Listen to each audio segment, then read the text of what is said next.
Patents Bill, second reading. Call on Government Order of the Day number 2. Biosecurity Law Reform Bill, third reading.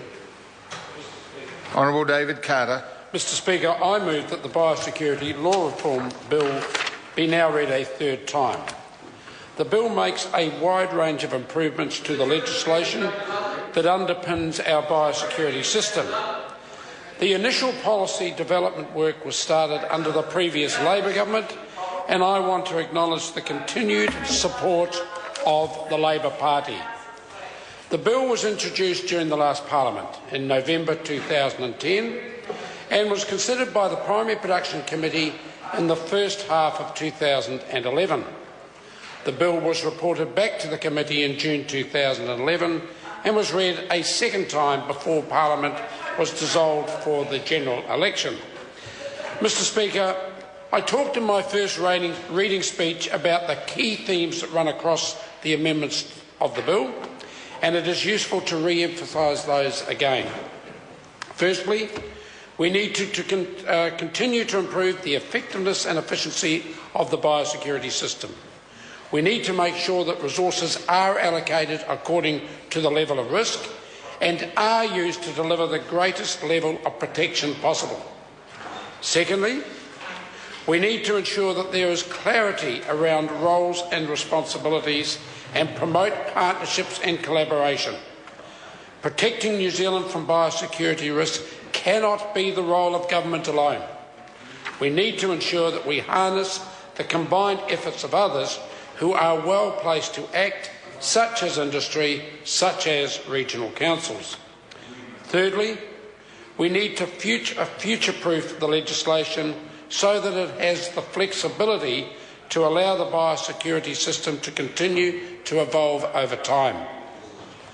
The bill adds a number of new provisions that will improve effectiveness and efficiency in the management of biosecurity risk at our borders. These include improved powers to gather information and use it for risk profiling so as to ensure that the resources are allocated according to the level of risk. Adding a new duty that requires importers to ensure that their goods comply with the applicable import rules. Improving the enforcement options for dealing with non-compliance at the border. Improving the tools for dealing with the biosecurity risks that are presented by craft. The bill, Mr Speaker, will help to provide clarity around the roles and responsibilities and promote partnerships and collaboration. A key initiative in this area is the Government-Industry Agreement for Readiness and Response. Over the last 12 months, tremendous progress has been made in this regard. Industry organisations are working more closely with the Ministry for Primary Industries on taking this initiative forward. The Government-Industry Agreement will promote better prioritisation of activities in the readiness and response area, improve preparedness for incursions and enable industry perspectives and expertise to be brought to the decision-making table. The bill includes a number of amendments that will future-proof this legislation. These include allowing for increased use of electronic systems and enabling the Biosecurity Act to be used to manage biosecurity risks that arise in the exclusive economic zone. Of the many other enhancements that the bill makes, I would like to also mention briefly, firstly, improving the information that is available on the Farm's online database to support incursion responses, and secondly, important changes in the pest management area, including streamlining the process for developing pest management plans. Mr Speaker, members from across the House have talked in previous debates about how important the biosecurity system is to New Zealand and our economy.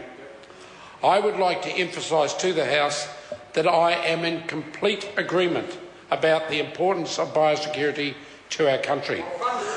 I would also like to acknowledge the genuine concern of growers, farmers and producers about New Zealand's biosecurity system.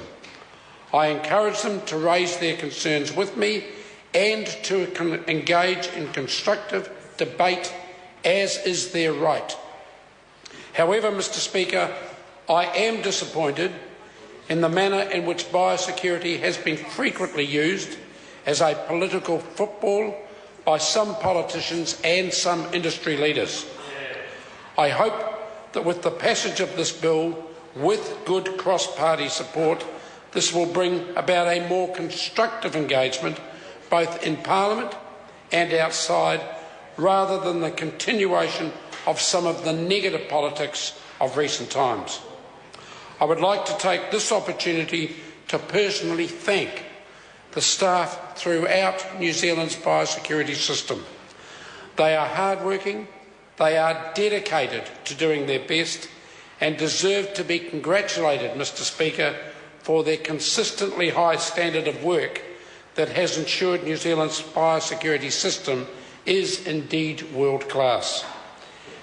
As I've said before, biosecurity is and always will be my highest priority as the Primary Industries Minister. This bill reflects that, and by bringing in reforms that will be of benefit across the whole of the biosecurity system. Mr. Speaker, I commend this bill to the House. The question is that the motion be agreed to. Honourable Damien O'Connor. Thank you very much, Mr. Speaker. And I was very